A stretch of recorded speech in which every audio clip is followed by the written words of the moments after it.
Chapter 3. Everything's fine. Hello and welcome back to Boring Dad Gaming, where today we're going to be playing some more Beacon Pines. So in the last episode we kind of went down an alternate timeline, I guess you would say, which ended in us dying at least once, possibly more. But we've kind of reset to the previous day now. We're going to go... we did it so that we're in the timeline where our friend doesn't come with us and get kidnapped. He went home with his sister to pick carrots, so he doesn't know anything that's going on at the warehouse. We didn't turn Iggy into a weird mutant and get chased down by the clipboards. So yeah, we'll see what happens now. It was quieter than usual at the breakfast table. Hopefully different, because that didn't end very well. Only the sound of silverware and chewing interrupted the awkward silence.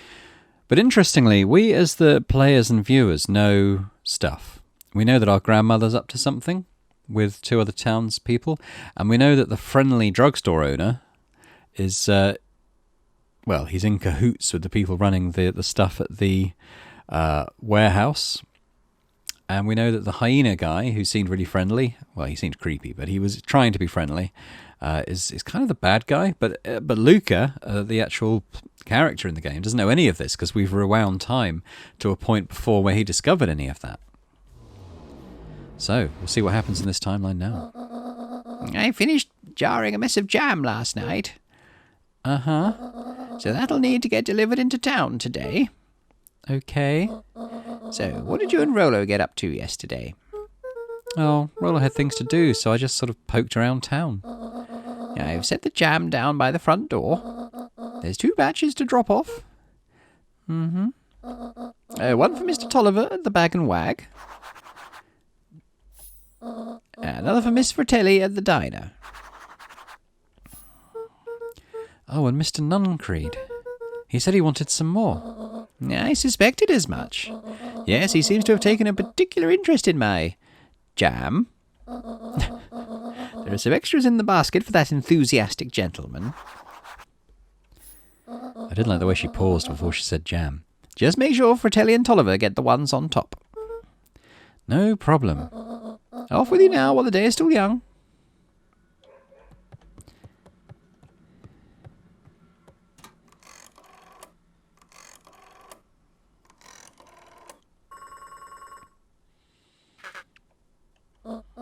Hello, it's Juniper Hartford. Now, before you hang up, just hear me out. I have a business proposition. The simple matter is we both have the same problem that needs solving. Very well, we can meet tonight. What's she up to? Alright, let's take the bag. Oh, carry it like this. It's pretty cool. Okay. Sorry about yesterday. Roxy can be so annoying. But good news, no more boring chores for me today. Did you make it to the old Valentine warehouse? So, what did you find? Give me the dirt. Something happened. There was someone else there. What? Who was it? Was it aliens? I knew it would be aliens. No. Zombies? No. Alien zombies? What else could it possibly be? Rolo, I gotta deliver these into town first. We can catch up after. Ooh, is it a whole thing? Sounds like a whole thing. Yeah, we shouldn't talk about it here. Meet me at the treehouse tonight. I'm not sure what this treehouse is that you speak of. Ugh. Meet me at Mission Control. Roger that, Space Cadet.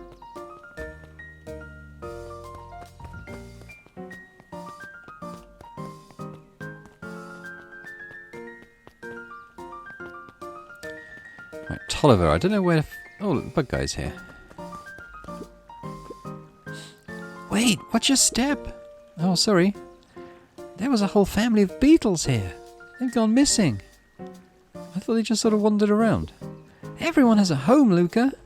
Even beetles. Luca checked the soles of his sandals. I think we're okay. It's weird that they're gone. They went missing when the festival preparations began. You think the noise scared them away? Something like that.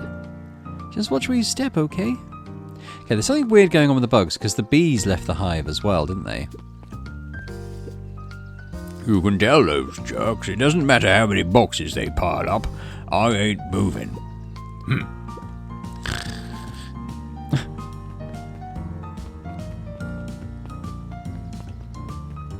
No clipboards today.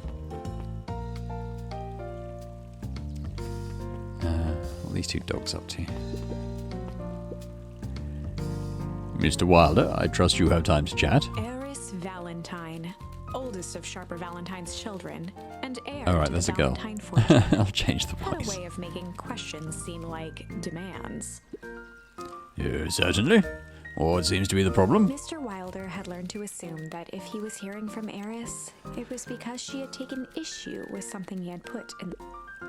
I couldn't help but notice that the front page of this morning's paper was consumed with stories about this silly festival. Well, yes. That is the news of the day. But there was no mention of the museum, nor the foundation through which it was endowed. Oh, I'm sorry, Miss Valentine. My readers are more interested in this town's future, rather than in any one family in particular. There was a time, Mr. Wilder, when the goings-on of my family was the only thing this town cared about. Oh, things change, ma'am. You know change is a dangerous... If you finish that thought, I will make sure that monocle a permanent fixture of your anatomy. My apologies. Good day, Miss Valentine. Did I give you the impression this conversation was finished? Mr. Wilder averted his gaze and began to polish his monocle. Well, good day, Mr. Wilder.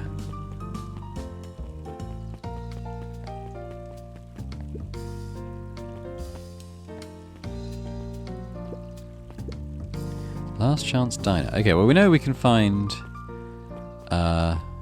do the thingy here. Well, the mayor's here as well. No, I could just be left alone, young Mr. Van Horn. Oh, sure, sorry to bother you. It's just that Mr. Kerr has asked me to make the opening speech at the festival.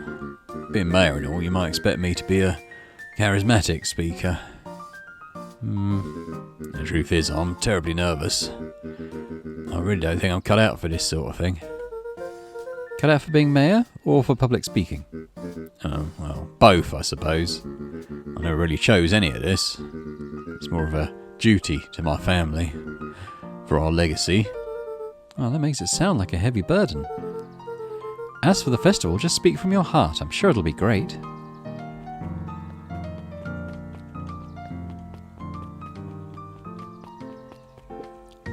Mrs. Fratelli? Well, if it isn't my favourite little jam runner. Hey, Mrs. Fratelli. Look at She you. leaned forward and pinched Luca's cheek. You're all skin and bones. Is your gran not feeding you? She is. It's just, I understand. You know, I taught your mama how to cook back in the day. You may not even remember, but you and her used to help out in the diner. See that picture over there? That's you helping your mama back in the day. So cute, running around in your little apron taking orders. The whole situation just breaks my heart. What happened with Eleanor? Oh, I've got a feeling she's out there somewhere, yearning to be with y'all again. Few things in this world can keep a mother from her son. Luca shifted the basket uncomfortably. Oh yes, let's see here. Mrs. Fratelli lifted the cloth and inspected the jam. Yeah, they even have my name on them. How thoughtful. She carefully lifted out her jars of jam. You tell your gran hello from me, Luca. Will do. Okay, well. And do we talk to her again? We could do. Hey, Dawn. Hey, Dawn. Hey, Luca, what's up? Dawn had dreams of becoming a big-time reporter. At night, she searched for the story that could be her big break.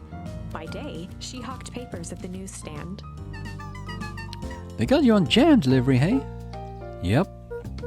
Hey, Dawn, have you noticed anything weird around town lately? What sort of weird things? Stuff going on at the old Valentine building. You might say I've heard some things. I'm working on a story about it right now. So what's going on? Can't say quite yet. I still need to follow up on a few leads. Keep me in the loop, okay? Sure thing. Have you seen the new kid around, Jed? New kid? Oh yeah, we haven't met her yet. Yeah, came in from the big city. Her parents both got jobs here. But get this, one of them was working for William Kerr in Perennial Harvest. And the other is working for Heiress Valentine. And the Valentines represent Beacon Pines' past. Perennial Harvest has positioned itself as this town's future. Must make for some interesting dinner table conversations. I can imagine.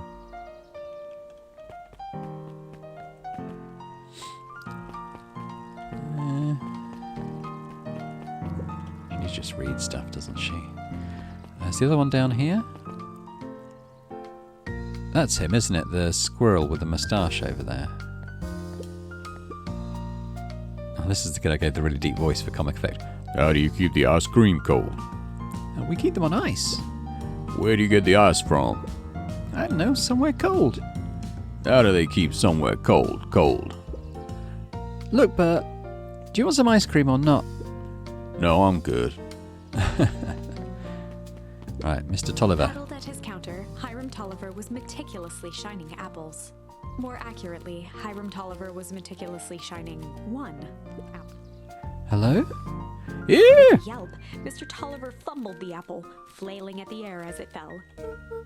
Oh, sorry. No bother. He leaned forward and lowered his voice. I see you have something for me. Yeah, Gran had some jam I'm supposed to give you. He leaned in a bit further. Jam? Yeah, these ones on top. She wrote your name on them. Mr. Tolliver leaned back, speaking loud enough for anyone to hear. Ah, yes. The jam. Thank you so much for delivering this jam to me. He reached forward and snapped up the jars of jam, giving Luca a little wink. I shall put it on my store shelves post-haste. Okay. I should finish my deliveries. Of course. Of He course. leaned in for a final whisper. Of course. He's weird. Alright, don't think this is anything. Now we go to give the kidnapping dog the rest.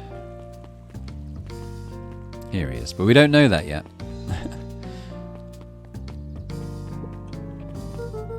Got some jam for you, Mr. Nuncreed. Oh, look, you seem chipper. Well, aside from being on delivery duty, it's a nice day. Mr. Nuncreed eyed Luca for a moment, then nodded in agreement. I suppose it is. So do you want your jam? Oh, right. Usually Juniper drops these off herself. I guess she's busy today. Anyway, this is my last delivery for the day. Oh, in that case, Nuncreed snatched the basket from Luca. you hold on to the basket until the next time I see your gran. Right, well, that's me done for the day. I see, I forgot her name. Hey, you. Anchovies or pineapple? What? Don't think. Just answer.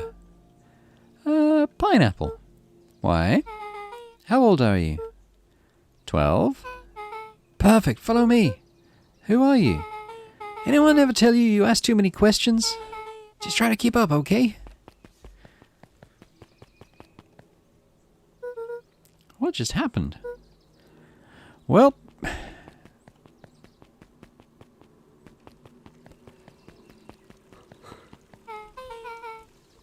Hey, what a crazy coincidence. Here's my new friend I was just telling you about. Oh, that's wonderful. Yeah, we just hit it off. Oh, really? Get this, his new favourite pizza topping in the whole world is pineapple. Oh, and what is your new little friend's name? Beck locked eyes with Luca. The look on her face was equal parts expectant and desperate. Luca Van Horn, nice to meet you. I'm Nellie, and this is Alona. We're Beck's parents. Beck gave Luca a quick nudge. Oh yeah, Beck told me all about you.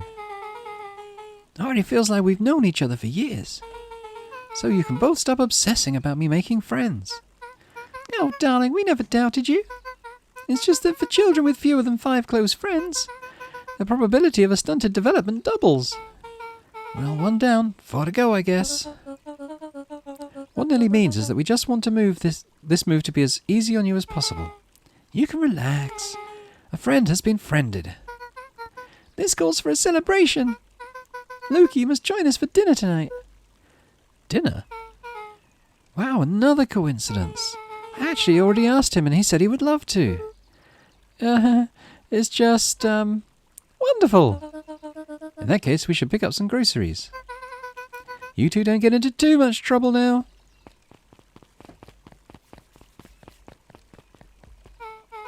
Wow, I can't believe that worked. Thanks a ton. You're welcome? I owe you one. Mums are great and all, but they can be a bit much sometimes. Our house is the little cottage next to that big mansion place. Wait, you live on the Valentine estate? Yeah, that's the spot. Meet me by that big creepy gate. Don't be late. Or I'm back to square one on this whole friend grift. Great, see you there.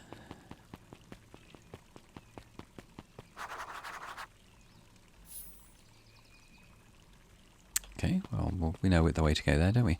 Yeah, we've kind of explored. There's that place up there, but I don't think there's anything there of particular interest.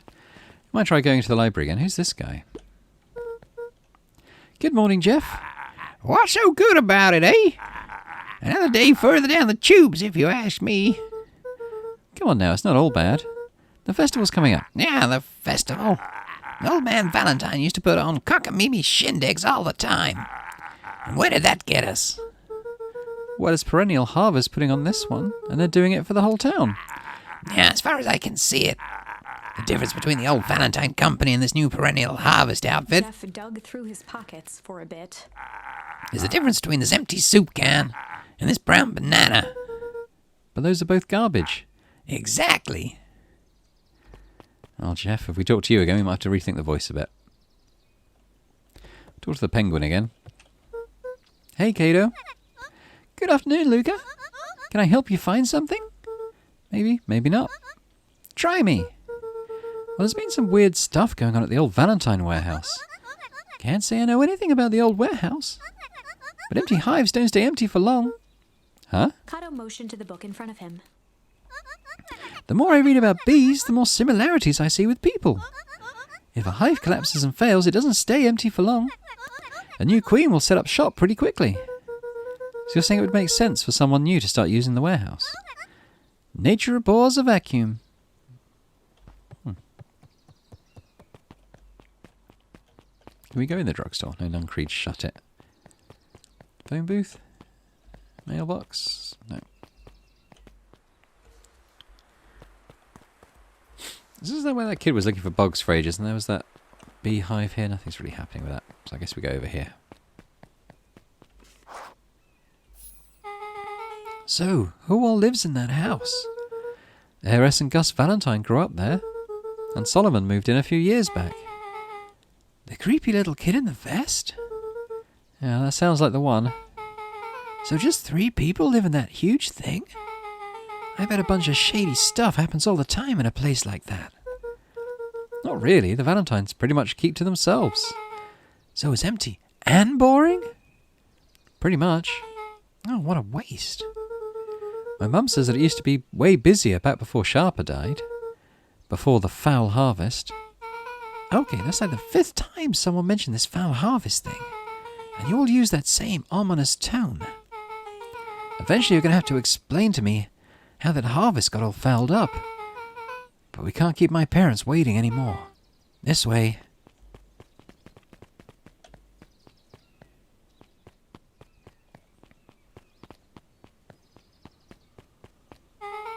Those kids would have just ditched me by this point. Why are you still here? Well, you look like you could use some help.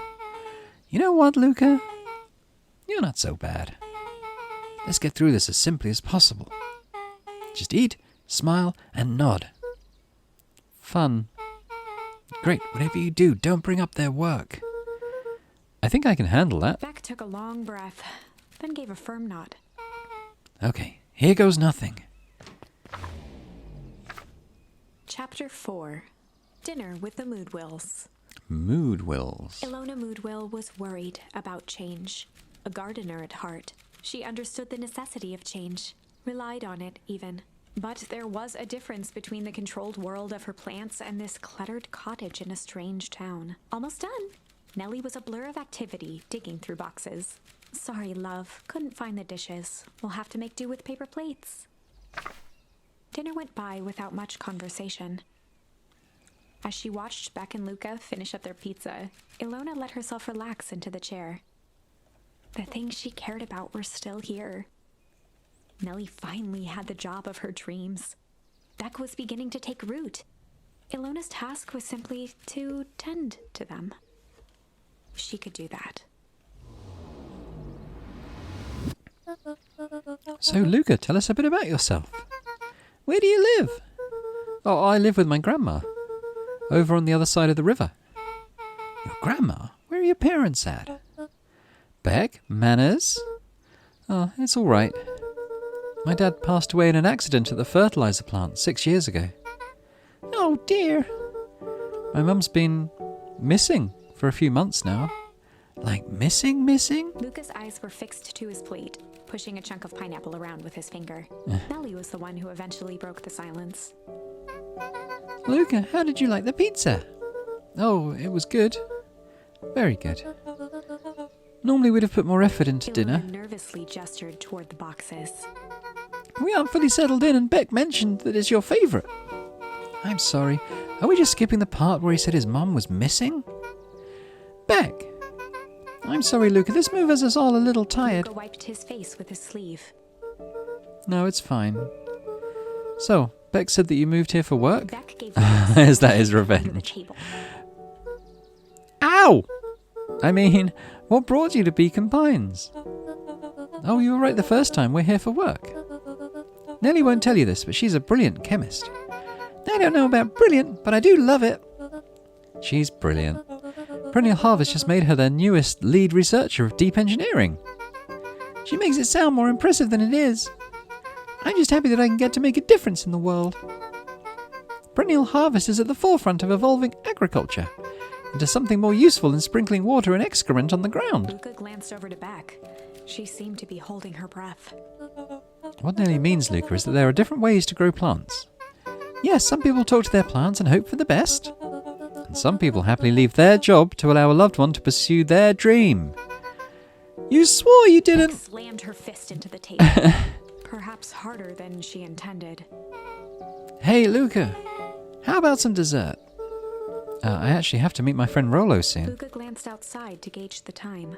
The sky was darker than he expected, filled with ominous clouds. Looks like there's a storm brewing. I should get going. Oh, I didn't think there was any rain in the almanac. Yeah, almanacs aren't that useful around here. Luca wiped his mouth one last time with his napkin and started to get up. Thank you for all the pizza. It really was good. See you at the festival, Beck.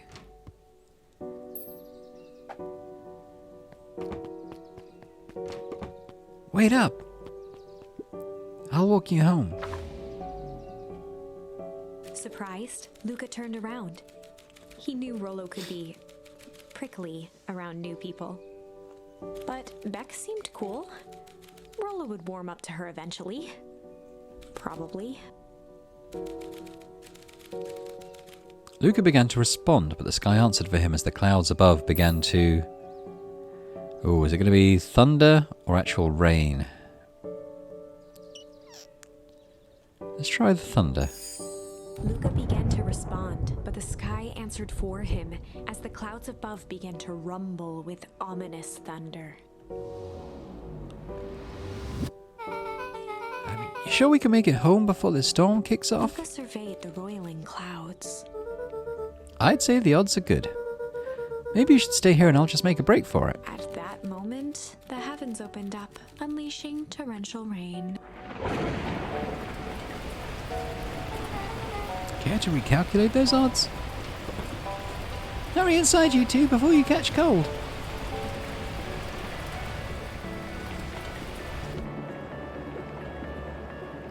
Luca, Nellie will keep trying to reach your gran on the phone. In the meantime, you two hold tight. Sorry, not much to do up here. Most of my stuff is still in the boxes. Mind if I poke around? Be my guest. What this? What this? Oh, there's something here. It's a microscope. Luca squinted into the eye hole of the microscope. This looks wild. What is it? Gum? Gum? Luca adjusted the slide with his fingers to get a better look. I'm tracking the structural integrity of gum with increasing amounts of chewing. Chewed that one for 47 days. Luca wiped his hand off on his sweater and gave a nervous laugh. It's weird, I know. Beck looked down, timidly tapping the ladder with her feet. You think it's weird, don't you? A little. But weird can be cool.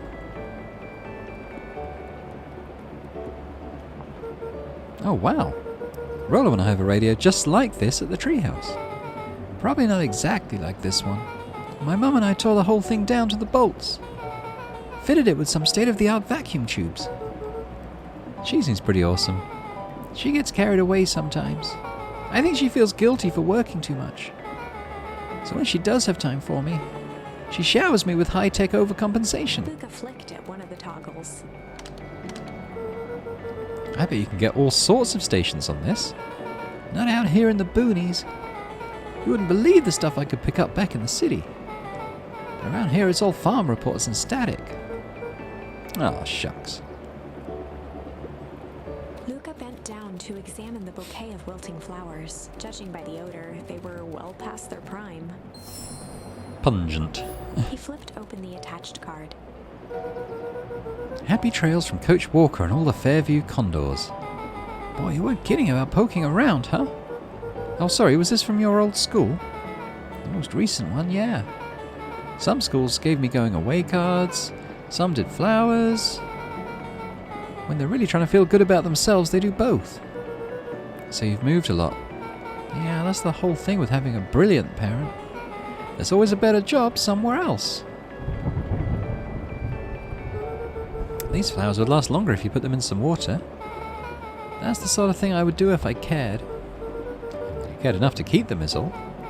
Luca, can I ask you something? Of course.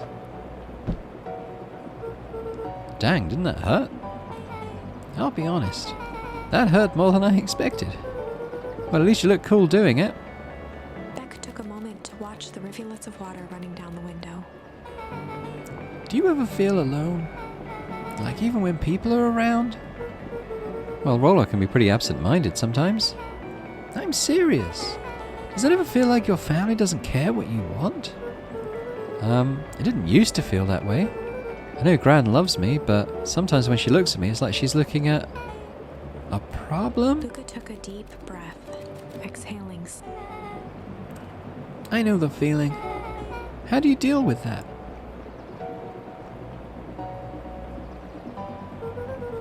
I guess I haven't yet. But one thing my dad told me when I was little. Don't hold a grudge, especially against yourself. If you try to hold it all in, you're gonna pop. So then, what do? Well, you don't know what to do. Dad never got to that part. Something I figured out on my own, though. You gotta do something. Anything. Here. What are you doing? I don't know, something. We're gonna register our complaints with the storm. Listen here, you miserable universe. Stop jerking me around. I just want things to go back to the way they were. Everyone tells me it's going to be alright. That things are going to change. Luca let out a feral scream that echoed into the night. Every time something changes, everything gets worse. Screw this town. Whoa. Let me try. Moving sucks. I hate it. I hate that I hate it. Why can't I just deal with it and be happy for my mum? Why can't we just stay somewhere? Ah! His voice dropped to a trembling whisper. I just want to be a normal kid. Beck brushed off her shirt and straightened up. There. Now I actually feel a little better. As abruptly as it began, the storm abated. Thanks, I needed that. Me too. I should head out before this rain starts up again. Sure, I'll walk you out. See you and Volo at the festival? Sounds good. Luca, don't let the universe jerk you around. Beck gave Luca a light thump on the arm before heading in. Chapter 5. Friendly Feud. The air was heavy with the hard rain's residue, the smell of wet things. Despite his dreary surroundings, Luca felt at peace. He'd never shared those details about his dad with anyone, not even Rollo. But it's not like this changed anything. Rollo was still his best friend. Adding Beck to the group would help balance things out. Everything's better in threes. This is what Luca told himself as he headed to the treehouse.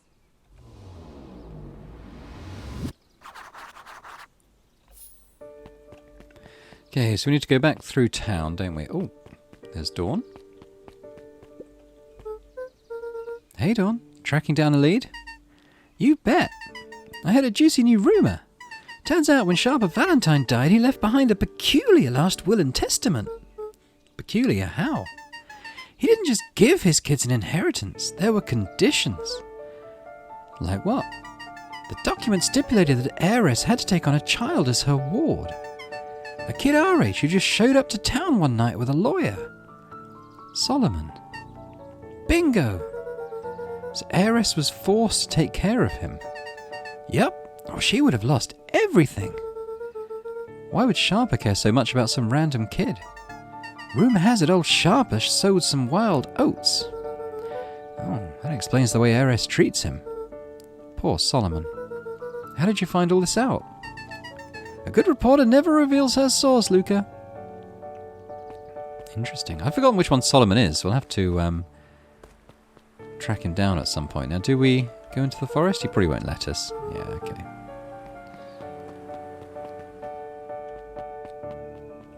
Phone box is lit up.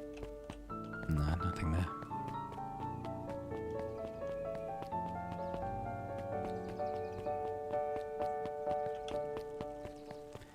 God, that lady's still reading her book. Maybe we should talk to her.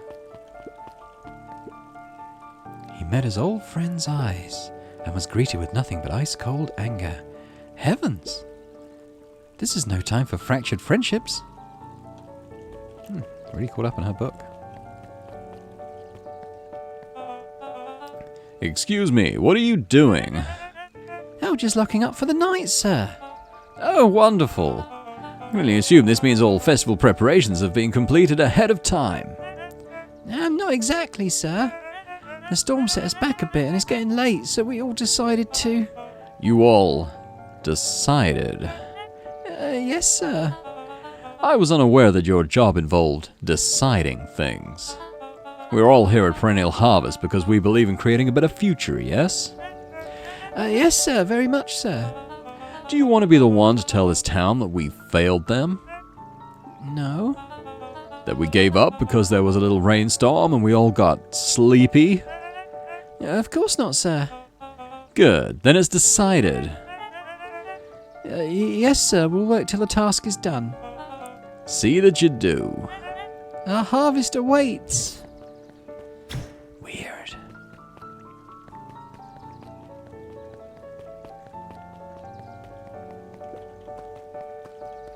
Look at any of these things. Now, what's the sign say? Old Pickler's Pond. Okay. Still our dad's chair there, not much else. Rollo, you still up there?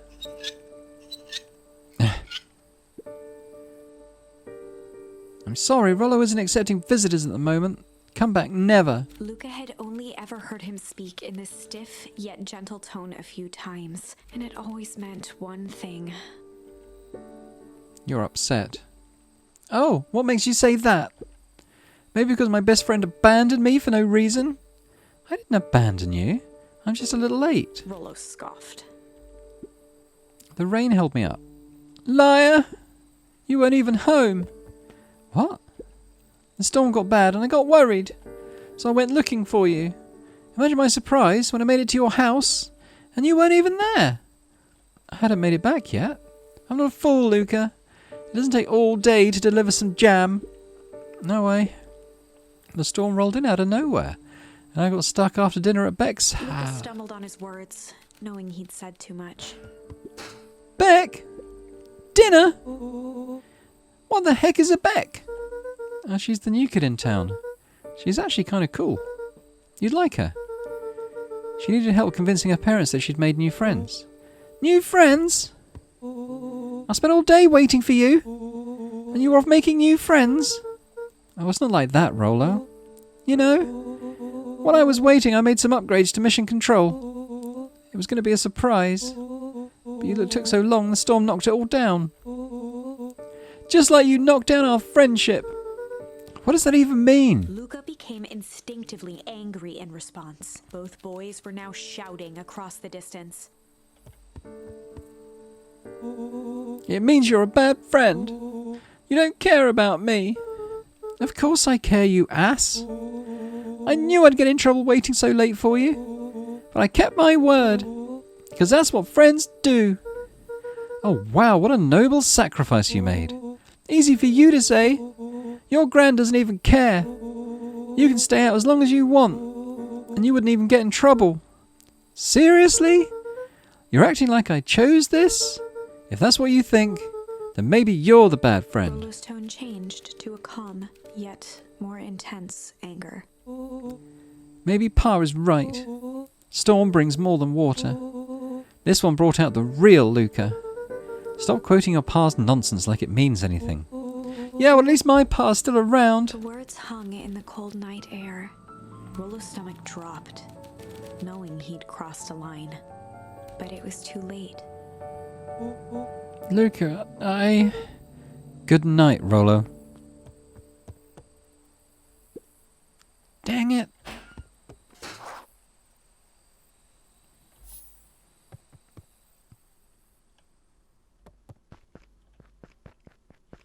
Do we just go to bed? Okay, can't interact with the bed. Maybe let's go downstairs. If Rolo thinks I'm still going to the festival with him, he can shove it. Okay, so what do? Do I sit at the desk and write an angry letter? Oh, what's this stuff? Luca dug through his old stuff, not even sure what he was looking for.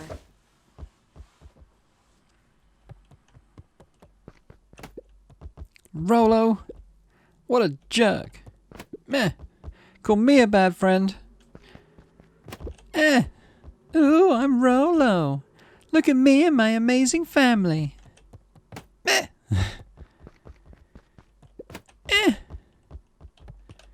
Do anything else? No. Okay, I guess we go to bed. I guess I'm just never supposed to make new friends. Aww. Luca? Gran cooed gently from the hallway. Was that gently? You slept straight through breakfast. Luca, are you all right? I'm fine. I just don't feel like getting up yet.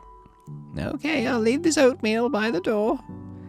I've got to run out and take care of some things. Okay. I'll be back later to check in. Sure. Luca just wanted to be alone. He waited to hear the sound of the front door closing.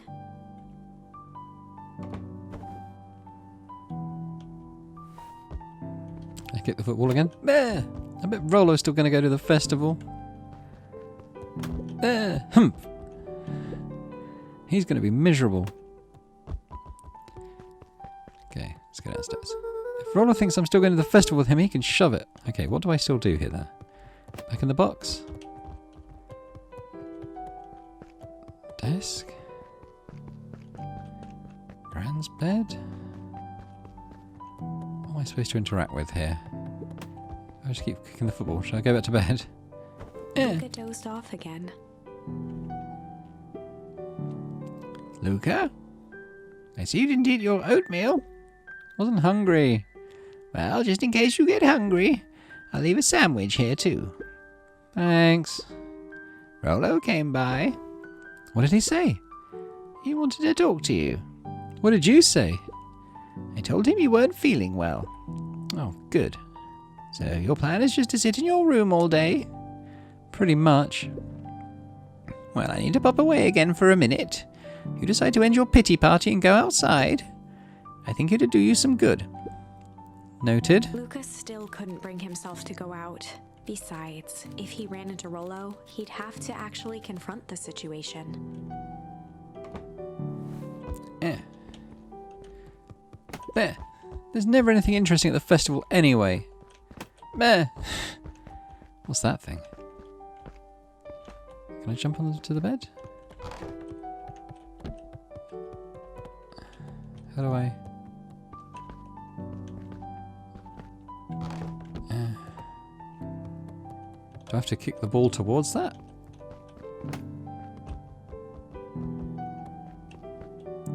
How do I get up there?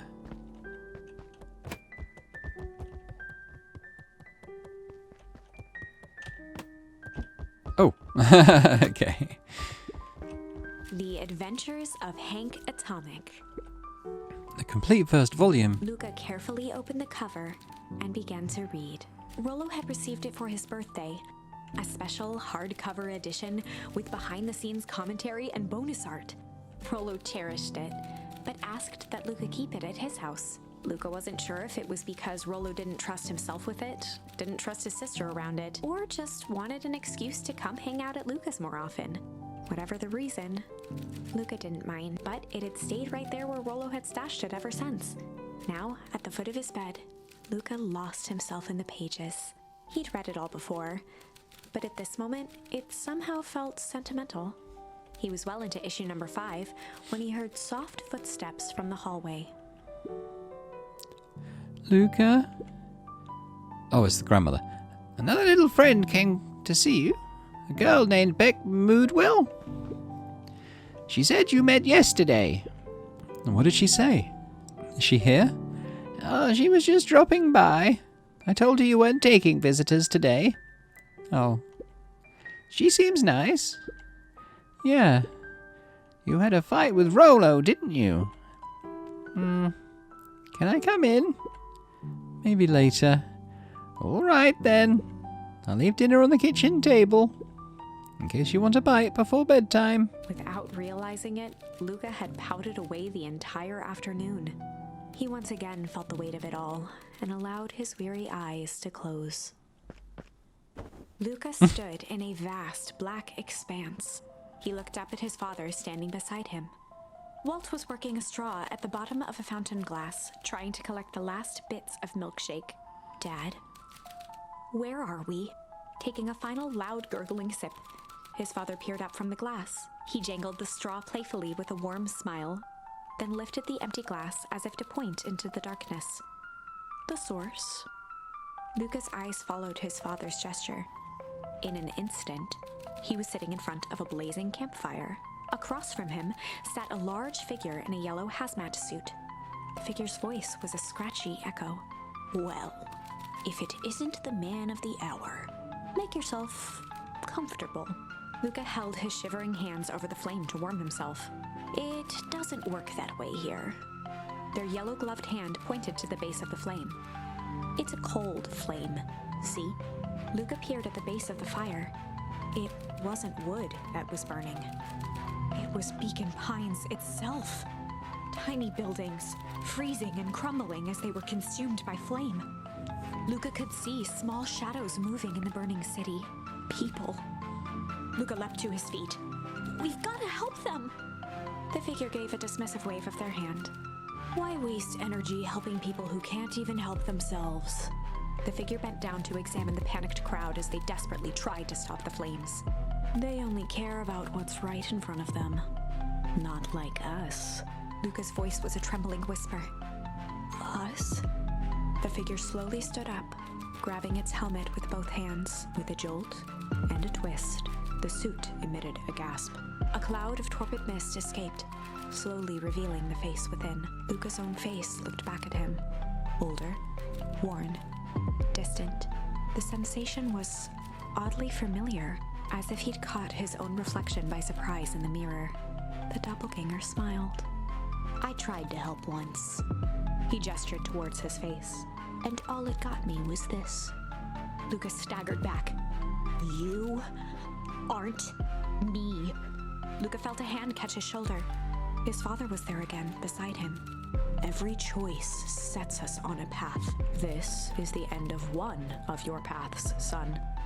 Oh. Luca watched his older self shake its head ruefully, its face twisting into a cruel grin. Well, Dad, if you wanted him to see this, far be it from me to disappoint. Luca watched in shock as the figure took a confident step forward and plunged into the flames. In a flash of cold light, he was gone. What does all of this mean? Luca felt a reassuring squeeze on his shoulder. Just remember, why we choose matters just as much as what we choose. Luca woke up to see a hazy figure at the foot of his bed, silhouetted in the morning sun. Mom? No, dear. It's only Gran. Luca rubbed his eyes. The kind, concerned face of his gran came into focus. How are you feeling? Fine. Anything you want to talk about? I don't feel like talking. That's just as well. How about you sit there and listen a bit? Whatever you and Rollo thought about doesn't matter.